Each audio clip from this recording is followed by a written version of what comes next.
Hello guys, நம்ம இன்னைக்கு ஒரு கேம் தான் விளையாண்டுருக்கோம். இந்த பந்தை உருட்டி நம்ம அந்த வழியாக நம்ம போகணும் கைஸ். பார்த்தீங்களா, எப்போவுமே நம்மளை தான் எல்லாருமே அடிப்பானு. இன்னைக்கு நம்மகிட்டயே எல்லாருமே அடி வாங்குறானு. சரி வாங்க, எவனாச்சும் போயிட போகிறான், முந்திட்டு போயிட போகிறான். என்னடா கதவு போக மாட்டுது? ஓ அது இல்லையா, சாரி கைஸ். நான் அந்த சைடு கதவுன்னு நினச்சி இந்த சைடு போயிட்டேன். ஆமாம், இப்போ நம்ம லிஃப்ட்டில் வந்தோம்ல கைஸ், அதுலேருந்து நம்ம இதில் கீழே விழுந்துட்டா யாராச்சும் வந்து காப்பாற்றுவாங்களா?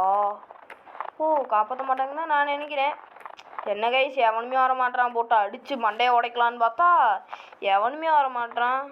அங்கே பாருங்க கைஸ், சேப் சொக்கா வந்துருச்சு.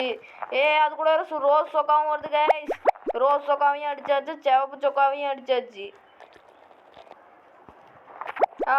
மறுபடியும் 2 சொக்காவையும் நம்ம அடிச்சாச்சு. ஊதா சொக்காவும் வந்துருச்சு. இங்கே பார்த்தீங்களா, எல்லா சொக்காவையும் நம்ம அடிச்சுட்டே இருக்கோம். எனக்கு ரொம்ப சந்தோஷமாக இருக்குது. உங்களுக்கெல்லாம் ரொம்ப சந்தோஷமாக இருக்குதுன்னு தான் நான் நினைக்கிறேன். சரி வாங்க, இப்படியே அடிச்சு மொடையாயிருச்சு. வாங்க. பார்த்தீங்களா நம்ம எவ்வளோ தூரம் குதிச்சிட்டன்ட்டு. எப்படி இதெல்லாம் நான் எப்படி குதிச்சேன்னு கேட்குறீங்களா? அதாவது எனக்கு ஒரு சூப்பர் பவர் இருந்துச்சு. அதாவது எவனை இருந்தாலும் போட்டு அடிக்கிற சூப்பர் பவர்.